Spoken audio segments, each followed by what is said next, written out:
Good morning, ladies and gentlemen. I'm Colonel Helgeson. It's my distinct honor to welcome each of you to today's wreath-laying ceremony, where we're gathered to pay the tribute to the brave men who fought in the Battle of the Bulge. 80 years ago, in the bitter cold European winter, American soldiers faced overwhelming odds. They endured hardship, sacrifice, and unimaginable conditions. Yet their courage and resolve turned the tide of the war and secured the future of freedom. Today, we are especially humbled to be joined by a veteran of that historic battle. Your presence is a living testament to the grit, determination, selfless service of the greatest generation. We stand here in gratitude for your sacrifice, for your example, and for the freedoms we enjoy because of you. As we lay this leaf, let it symbolize our enduring remembrance of your valor and our solemn pledge never to forget the price you paid. On behalf of all gathered here, thank you for your service, your sacrifice, and your legacy.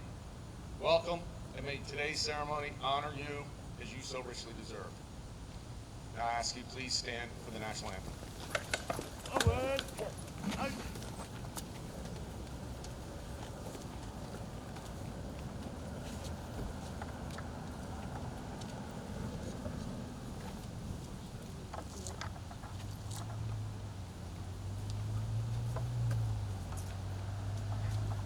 Time. Out. Detail. Oh. Ace. Freeze and arms.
Order. Arms. Right. Ace. Forward. Arch.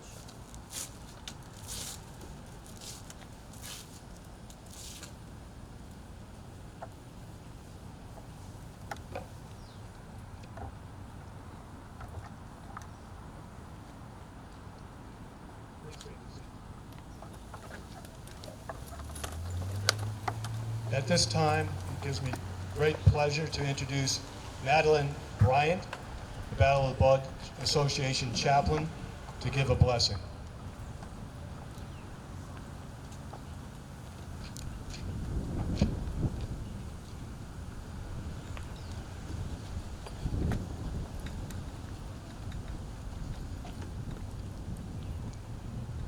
Today we stand before this inspirational Battle of the Bulge Monument, and I just want you to note that along with the American flag fly the flags of our Belgium and Lux allies. This ties our nations together forever. A triumph of courage, Battle of the Bulge, December 16th, 1944, January 25th, 1945, World War II. Many of you cannot read the statement below, but I just wanted you to hear it on the bass. This is undoubtedly the greatest American battle ever fought, and will, I believe, be regarded as an ever famous American victory. Winston Churchill. Let us pray. Lord, it's with deepest gratitude that we honor all the courageous men and women who fought this costly battle which changed the course of the war. Bless all of those still with us. May they know on some level how deeply indebted we are and future generations are to them for all the sacrifices made. And at this moment, we honor our most recent Battle of the Bulge veterans who died.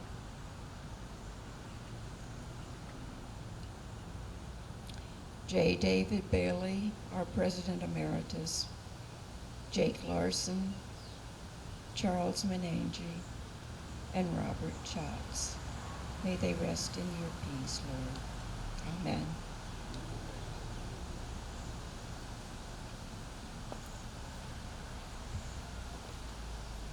Thank you, Ms. Bryant. At this time, we'll have Mr. Steve Landry, the Battle of Bulge Association President, address the group. Thank you, sir. Thank you, Colonel Helgeson, for inviting us to this location, beautiful location. This is a truly beautiful monument, and I want to thank whoever restored it recently. It looks great. Thank you. Good afternoon, ladies and gentlemen. I want to welcome General Wreath from the Kingdom of Belgium, especially our veterans, my dad Joe Landry and Jake Ruser, distinguished guests, all members of the Battle of the Bulge Association. 8 years and 9 months ago, Americans went to bed fully expecting the war in Europe to come to a swift conclusion, perhaps by New Year's Day. Allied military planners in Europe shared the same sense of optimism. The German military shattered that optimism early on the morning of December 16, 1944, when 3 German armies attacked 5 stretched out American divisions in the Ardennes Forest. To the extent the battle is taught to students today, it goes something like this. The Germans conducted a surprise attack that knocked back 3 American divisions and destroyed another. The 101st Airborne Division rushed to Bastogne and held on until Patton saved the day. The Germans were pushed back, their resources severely depleted by Hitler's misadventure, and the Allies went on to win the war in May 1945. Such a superficial treatment of perhaps America's third most important battle, followed only by Gettysburg and Second Saratoga in consequence, fails to acknowledge the valor and sacrifice of 700,000 Americans and British soldiers, both men and women, who participated in the battle. While the 82nd and 101st Airborne played key roles in slowing the German advance, they would not have had time to arrive on the battlefield if not for the courage and determination of the soldiers of the 2nd, 28th, 99th, and 106th Infantry Divisions and the 9th Armored Division. Key battles on Elsonbourne Bridge and in the towns of St. Vith, Lanzaret, Stavelot, L'Eglise, Staumont, Chernow, and along the Our River, conducted by large and small American units, threw off the German timetable and caused them to expend resources they could not spare. British forces held the Meuse River crossings in the center, halting Germany's deepest advance. Nor was the battle over when Patton's Third Army arrived in Bastogne. 30 additional days of hard fighting ensued. Ultimately, almost 81,000 American and 1,500 British soldiers were killed, wounded, captured, or otherwise missing in action. This monument not only recognizes the heroism of those who died and those who survived, but also symbolizes our determination to maintain and preserve the memory of the battle for future generations, as the last remaining members of the greatest generation fade from our midst. Let us resolve not to let their heroic actions fade away. Thank you very much.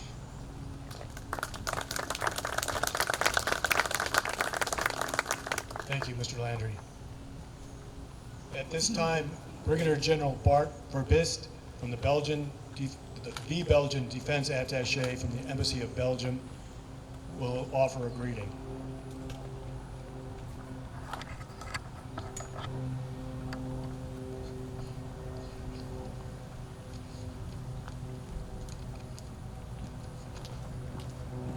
Good morning to you all. Good to see veterans, young cadets attending as well. Important, from my point of view, to keep the memory alive. Thank you for joining us here today. Ladies and gentlemen, guests, veterans, and friends. We gather here today at Valley Forge Military Academy, a place steeped in the traditions of duty, honor, and service, to pay tribute to one of the defining battles of the Second World War, the Battle of the Bulge. 80 winters ago, in December 1944, in the snow-covered forests of the Ardennes, American soldiers faced one of the fiercest tests of courage in their nation's history. Surprised by a massive German offensive, outnumbered and outgunned, the American soldiers stood firm in the bitter cold. What was meant to be the enemy's decisive blow instead became a testament to American resilience, determination, and sacrifice. The Battle of the Bulge was not just a clash of armies, it was a clash of wills. Young Americans, many no older than the cadets with us here today, held the line against overwhelming odds. They fought for their brothers beside them, for their families back home, and for the future of a world yearning for freedom. Their courage turned the tide of the war in Europe, hastening the end of tyranny and opening the way for liberation. Today, as we stand before this monument, we are reminded that history is not just written in books. It is carved into the very lives of those who served. Every name, every story, every sacrifice made in those frozen forests continues to speak to us. They remind us that freedom endures because brave men and women are willing to defend it. To our World War II veterans, and especially to those who fought in the Ardennes, we honor you. We remember the hardships you endured, the bravery you displayed, and the legacy you entrusted to us. Your example continues to inspire new generations of soldiers, sailors, airmen, Marines, Guardians, and cadets. This monument stands as a solemn reminder of their sacrifice and as a lasting inspiration to all who pass by. To the veterans of that great battle and to all who served in World War II, we offer our eternal gratitude. Let us always honor their sacrifice, and let us strive to live lives worthy of the freedom they preserved for us. May God bless the heroes of the Battle of the Bulge, this Academy, and the United States of America. Thank you.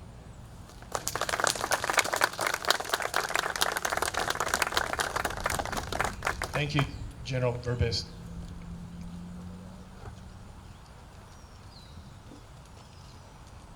Good morning.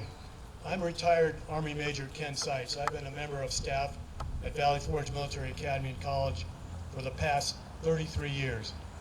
And I thank you for this opportunity to speak to you about this magnificent memorial directly in front of you, dedicated to you and those other heroes that fought beside you at the Battle of the Bulge, including our allies from Luxembourg and Belgium who supported your efforts and fought alongside you.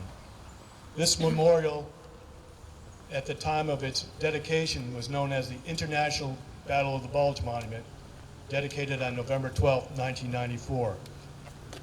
Stanley Watusick from the 106th Infantry Division was a driving force behind erecting this monument. I had the good fortune of meeting Stanley on this project as a liaison with the Battle of the Bulge and some other efforts that he did in the local community. Mr. Watusik was the national president of the Battle of Bulge and president of the local Delaware Valley chapter. Mr. Watusik was a 19-year-old private first class in the 106th Infantry Division who fought in the Battle of the Bulge and was forced to surrender to the Germans along with his entire regiment. Mr. Watusik wanted to recognize not only the brave American heroes who fought in the Ardennes, but to honor Belgium and Luxembourg as well. It was the first monument in the United States paying tribute to our brave allies who suffered with us in those dark days of December 1944 to January 1945. He also wanted to locate the memorial near Valley Forge Park, the site of General Washington's winter encampment in 1777-1778. Additionally, the site was chosen so that the cadets of Valley Forge Military Academy and College, whom go on to serve in the military, would have a reminder of the military heritage that the Battle of the Bulge veterans fought to preserve. This memorial has special significance to our institution since more than 2,500 Valley Forge Military Academy alumni served in uniform during World War II, on land, on sea, and in the air. 72 of our Valley Forge alumni died in service to their country during World War II. In addition to this monument at Valley Forge Military Academy, Mr. Watusik was responsible for assisting in erecting 3 Battle of the Bulge monuments in Massachusetts, as well as monuments at the Army War College, Fort Monroe, Virginia, and Fort Meade, Maryland.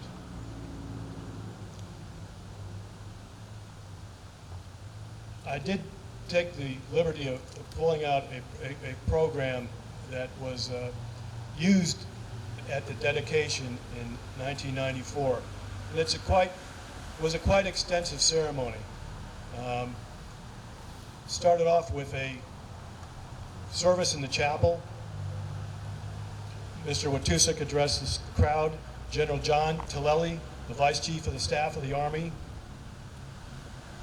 in addition to His Excellency Andre Adam, the Ambassador of Belgium, and His Excellency Alphonse Burns, the Ambassador of Luxembourg, all participated in that ceremony. At the unveiling of the monument, there was a flyover, World War II flyover, missing man formation. So it was a very well orchestrated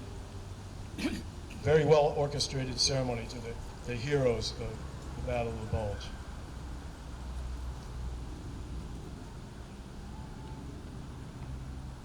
At this time, I'd like to introduce Mr. Hugh Roberts, a Valley Forge military alumnus, class of 1956. He's a historian and author who would like to say a few words about one of our heroes of the Battle of the Bulge. And just as an introduction, he's going to speak about First Lieutenant Eric Fisher Wood, Jr., a 1937 graduate of Valley Forge Military Academy, who displayed his gallantry in action during the Battle of the Bulge. Lieutenant Wood was also awarded the Belgian Croix de Guerre, the Belgian Knight's Cross, and the Order of Leopold I from the Belgian government. The people of Meyer Road erected a memorial cross in Wood's honor along the logging trail in the wooded area where he fell. The cross was later replaced by Wood's father with a permanent monument. The people of that area still honor Eric Fisher Wood, Jr. by placing fresh flowers at the base of the monument. A replica of this memorial can be found on our campus near our alumni chapel on top of the hill. Mr. Roberts.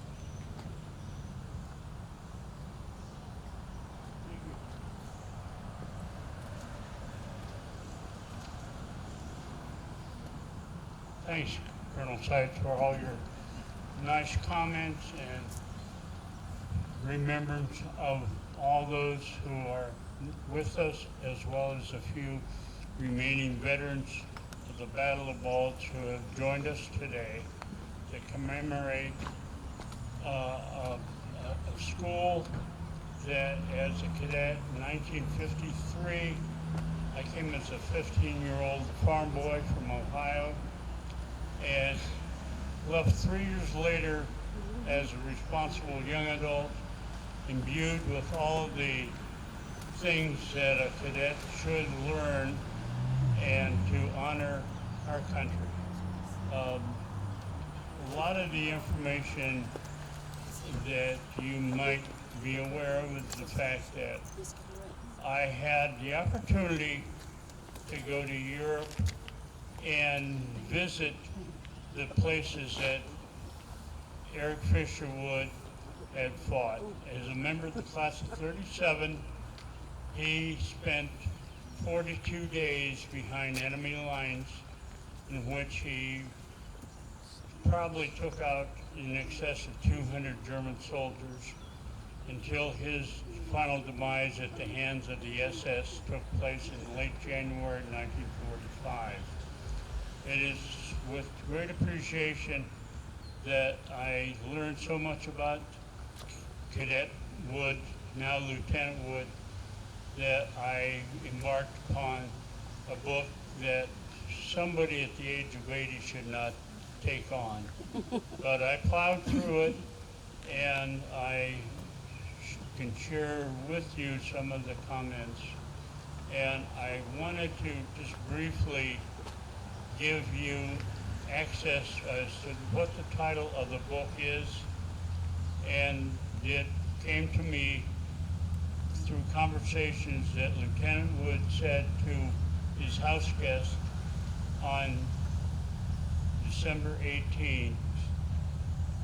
And he was asked as an overnight guest what his plans were. Well, the conversation went something like this. Well, Lieutenant Wood, what are your plans? And this came from Peter Merright, the gentleman the day before had rescued Wood from a portion of the Ardennes forest when he was out looking for a Christmas tree for his family. But the essence of what I had, the conversation was, well, Lieutenant Wood, what are your plans are? And the answer was, well, I don't know, really, we're pretty much surrounded by the German army. And further inquiry, he kind of said, well, I guess if I can't find my way back to the American lines, I guess I'll start my own war. Well, that was the title of the book that I used to present and finish, and hopefully some unfortunate souls will pick it up and read it.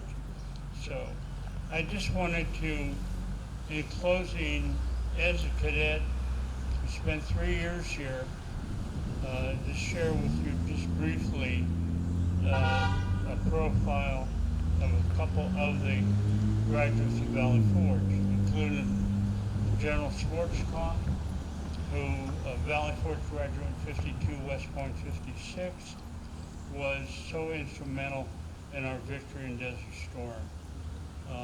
And also, my classmate was a guy named Paul Gallant, who graduated in 1957.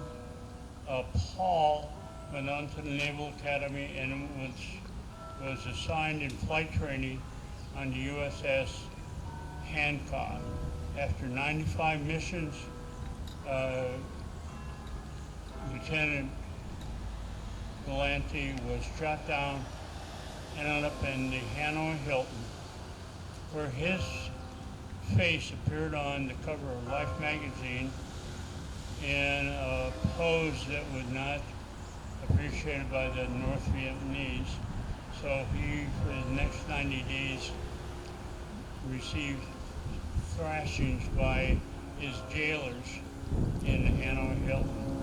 And Paul had the distinguished privilege and honor of passing out on October 1st, 2024, challenge medals to honor the Valley Forge guys who perished in Vietnam.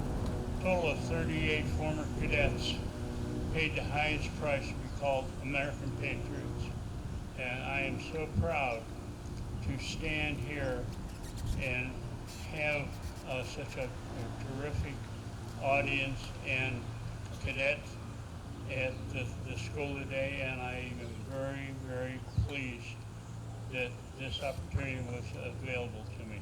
So thank you very much, and enjoy the rest of the day.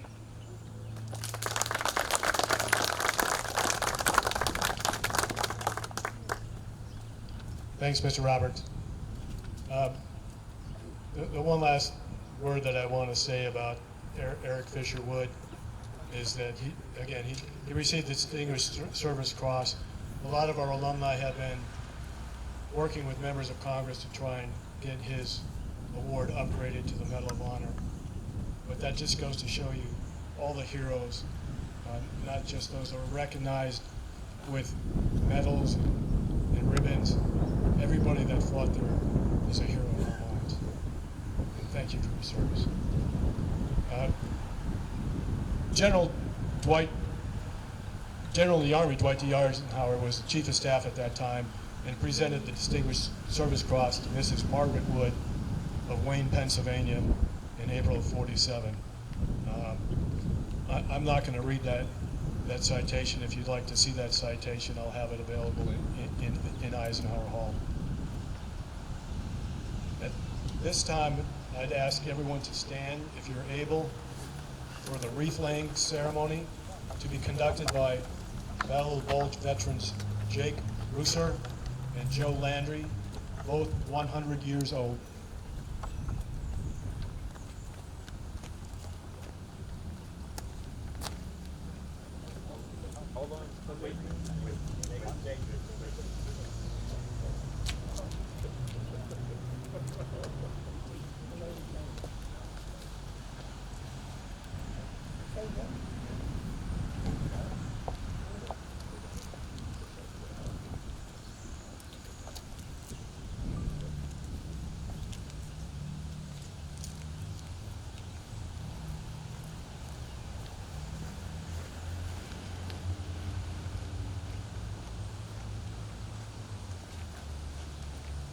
Please remain standing for the playing of taps.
That's your step.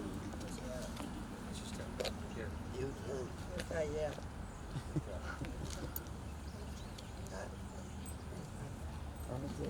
Thank you, gentlemen.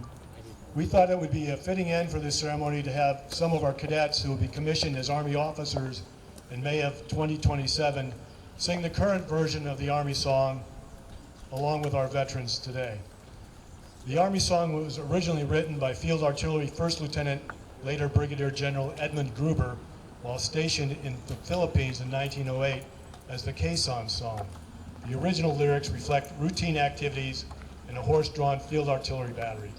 The song was transformed into a march by John Philip Sousa in 1917 and renamed the Field Artillery Song.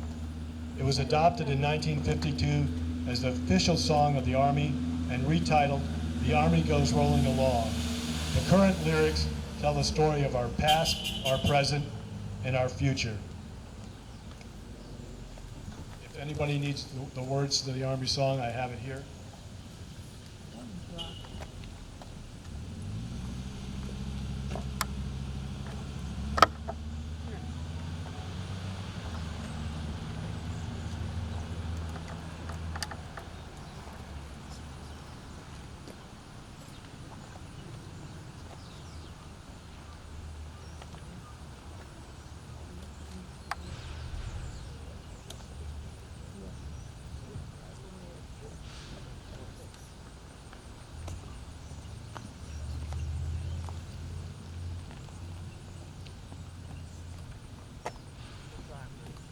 The Army song! The Army song! March along, sing a song with the army of the free. Count the brave, count the true, who have fought to victory.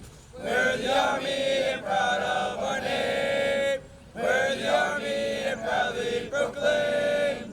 First to fight for the right and to build the nation's might, and the army goes rolling along.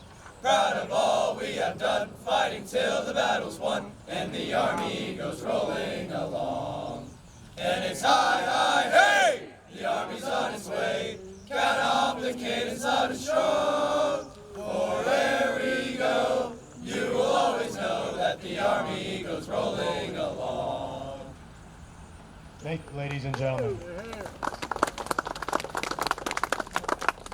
This concludes the wreath laying ceremony. I'd like to thank everybody that is involved, particularly Christine Law, who coordinated with me for the last several months to make this happen at this distinguished monument. Without her assistance, it would have been impossible to put together. One round of applause for everybody who made this happen. Appreciate it.